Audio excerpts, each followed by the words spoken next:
تقال العصام العظام به ويعود کبھی کبھار ہماری راہ میں آنے والی رکاوٹیں ان گناہوں کا نتیجہ ہوتی ہے جن کا ہمیں احساس تک نہیں ہوتا۔ کسی کو تکلیف پہنچانا، دکھ دینا، کسی کے لیے غم کی وجہ بن جانا، کسی کے راستے میں رکاوٹیں لگانا، کسی کا حق کھانا، کسی کے ساتھ بدسلوکی کرنا، اور ایسے بہت سے چھوٹے بڑے گناہ جنہیں ہم گناہ ہی نہیں سمجھتے، ہماری دعاؤں اور قبولیت کے درمیان حائل ہو جاتے ہیں۔ اس وقت ہمیں لگتا ہے کہ اللہ ہماری دعائیں نہیں سن رہا، حالانکہ تب ہمیں خود پر غور کرنے کی ضرورت ہوتی ہے اور جانتے ہیں وہ کون سی چیز ہے جو ہماری دعاؤں اور قبولیت کے درمیان سے رکاوٹیں ہٹاتی ہے۔ توبہ، سچے دل سے کی جانے والی توبہ انسان کے گناہ ایسے دھو دیتی ہے جیسے اس نے گناہ کیے ہی نہ ہوں، اور جب وہ گناہوں سے پاک ہو کر اللہ کے سامنے حاضر ہوتا ہے تو اللہ بھی بدلے میں اسے قبولیت سے نوازتا ہے، کیونکہ جو چیز اللہ کو سب سے زیادہ پسند ہے وہ گنہگار کی توبہ ہے، اور اللہ پوری کائنات میں کسی چیز کا اتنا انتظار نہیں کرتا جتنا گنہگار کی توبہ کا کرتا ہے۔ رسول اللہ صلی اللہ علیہ وسلم نے فرمایا کہ دعا مومن کا ہتھیار ہے۔ کسی کو تلاش کرنے سے پہلے خود کو تلاش کرو، پھر تمہیں دوسروں کو تلاش کرنے کی ضرورت نہیں پڑے گی۔ یہ زندگی میں آنے والے غم تو اپنوں کی پہچان کرواتے ہیں۔ سفر میں اکیلے چلنے کا مزہ ہی یہ ہے کہ جو اکیلے ہوتے ہیں ان کے ساتھ ہی رب ہوتا ہے، اور جن کے ساتھ رب ہوتا ہے وہ کہاں ٹوٹا کرتے ہیں، وہ تو خوش بخت ہوتے ہیں۔ دو طرح کے لوگ ہوتے ہیں، ایک وہ جو کامیابی کا انتظار کرتے ہیں اور دوسرے وہ جو جستجو کرتے ہیں۔ تو سوچو، بیٹھے بٹھائی کامیابی حاصل ہوتی ہے کیا؟ نہیں ہوتی۔ ٹھیک اسی طرح بیٹھے بیٹھے غم بھی ہلکا نہیں ہوتا، اس کو دور کرنے کے لیے بھی دعا کی ضرورت ہے۔ اپنے رب سے دعا مانگا کریں، کیونکہ اس کی مدد کے بغیر آپ نہ اس دنیا میں کامیاب ہو سکتے ہیں اور نہ ہی اس جہاں میں۔ یقین کرو، ہم انسان کسی قابل بھی نہیں ہوتے، یہ صرف اللہ ہے جو ہمیں اٹھا اٹھا کر کھڑا کرتا ہے، ہمارے عیبوں پر پردہ ڈال کر لوگوں میں ہمیں عزت دیتا ہے، ناشکری کے باوجود بے حساب دیتا ہے۔ جب ہم دنیا والوں کے سامنے رو رو کر منتیں کر رہے ہوتے ہیں، دنیا مانگ رہے ہوتے ہیں، تب بھی وہ ہمیں نہیں بھولتا، بلکہ دنیا دے دیتا ہے اور پھر غموں میں ڈال کر ہمیں اپنی یاد دلاتا ہے۔ جانتے ہو تم کیوں؟ کیونکہ انسان کو حقیقی خوشی اس وقت تک نہیں مل سکتی جب تک اسے یہ احساس نہ ہو کہ اسے یہ خوشی چاہیے تھی۔ جب تمہیں بہت زیادہ پیاس لگی ہوتی ہے تب پانی تمہیں زیادہ سکون دیتا ہے۔ اس طرح جب تم دنیا کی الجھنوں میں شدید الجھے ہوتے ہیں نا، اس وقت اللہ ہی وہ ٹھنڈک اور سکون بنتا ہے جو تمہاری پیاس کو مٹاتا ہے، تمہیں قابل بناتا ہے، ہر چیز کے قابل ہر معیار پر رکھتا ہے تمہیں، اور پھر بے حساب عطا کرتا ہے۔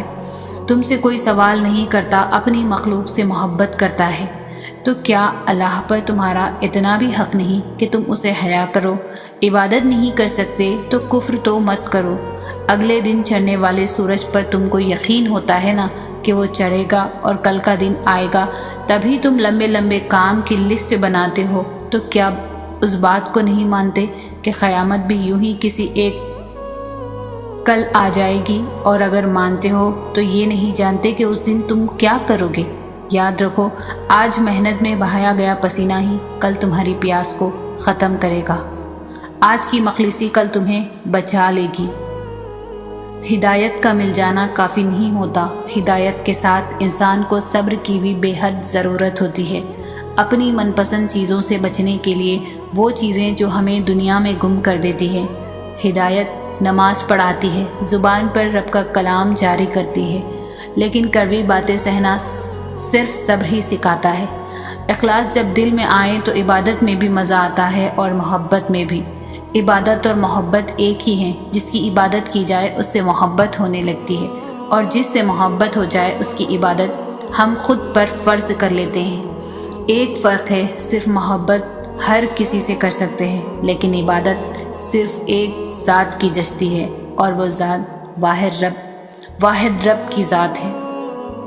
اگر اللہ کا حکم نہ ہو تو انسان فریاد کر سکتا ہی نہیں، یعنی دعا میں ہاتھ اٹھانے والے آپ نہیں ہیں، بلکہ وہ اللہ ہے جو آپ کو خود تک لایا ہے، وہ آپ کو دعاؤں تک لایا ہے۔ کبھی سوچا ہے کہ فلاں چیز کی چاہت سے پہلے بھی کیا آپ اللہ کے پاس اسی طرح جاتے تھے، ہر روز روتے تڑپتے گڑ گڑاتے؟ کیا پہلے بھی اسے اسی طرح مناتے تھے صبح و شام؟ اگر نہیں تو جواب بہت سیدھا اور آسان ہے۔ اللہ آپ کے اور اپنے درمیان ملاقات کے بہانے بنا رہا ہے تاکہ آپ اس سے ملنے جائیں، چاہے کوئی بھی آس دل میں لیے، کیونکہ وہ تو آپ کا اپنی طرف آنا دیکھتا ہے، پھر چاہے غرض کوئی بھی ہو۔ تم کوشش کرتے جانا، چاہے سہنا مشکل ہو جائے، تم توبہ کرتے رہنا، چاہے تمہارا دل باغی کیوں نہ ہو جائے، تم نیت صاف رکھنا، چاہے دل ٹکڑے ٹکڑے ہو جائیں، تم خیال رکھنا کہ توکل کی کشتی کہیں ڈگمگا نہ جانا۔ تم کوشش کرنا کہ بھروسے کا دیا کہیں بجھ نہ جائے، تم مانگتے رہنا جب تک دعاؤں کا ایک دریا بن نہ جائے، تم روتے رہنا جب تک گناہ خطرہ خطرہ بہہ نہ جائے، تم یقین کی اس حد کو پہنچو کہ لہروں کا کنارہ ہی مڑ جائے، تم اس طاقت کا سہارا مانگو کہ طوفان کا رخ بھی پھر جائے، تم کوشش کرنا کہ کتاب ہستی بس طلب خدا بن جائے، تم دل کے کمرے میں ایک آس ہمیشہ روشن رکھنا جب تک تمہاری اندھیری نگری میں جگنوؤں کا درخت لگ نہ جائے۔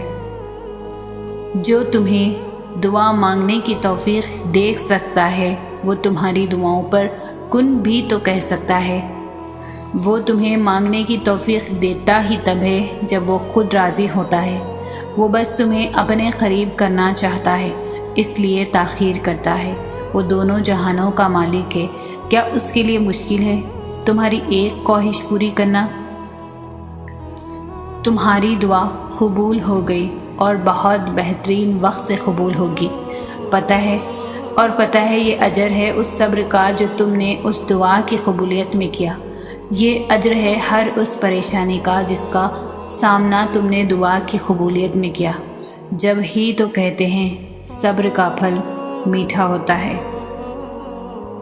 وہ تمہاری جھولی بھر دے گا، تمہاری دعا بھی سن لے گا، ہاں، لیکن تمہیں سوال نہیں کرنا، شکوہ نہیں کرنا کہ یہ کیوں، یہ کیسے، تمہیں اس کا شکر گزار بندہ بننا ہے، صبر کرنا ہے، ہمت نہیں ہارنی ہے۔ بس پھر دیکھنا معجزے ہونے میں دیر نہیں لگے گی۔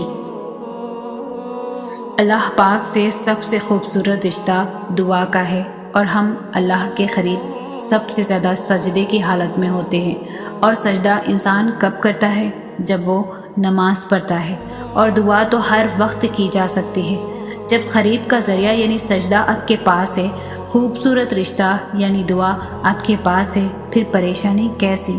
جس کو اللہ پر یقین ہوتا ہے وہ اپنی ساری الجھنیں اللہ پاک کے سامنے رکھ دیا کرتے ہیں، کیونکہ جب زمین اور آسمان کے مالک کو سب کہہ دیتے ہیں پھر الجھی چیزیں اپنی جگہ سے سمٹنے لگتی ہے۔ صبر اور بندے کی تڑپ کبھی ضائع نہیں جاتی، اور اس بات پر بھی یقین رکھو کہ اللہ کا وعدہ سچا ہے، بے شک وہ صبر کرنے والوں کے ساتھ ہے۔ دعائیں جتنا صبر لیتی ہے وہ اتنی ہی زیادہ رنگ لاتی ہے، تو اپنے اٹھے ہوئے ہاتھوں کو کبھی مایوسی کی وجہ سے جھکنے نہ دینا، کیونکہ اللہ کبھی کبھی صبر کی آخری حد آزماتا ہے، اور اس کے بعد صرف ایک مرحلہ آتا ہے، اور وہ ہے اس کا کن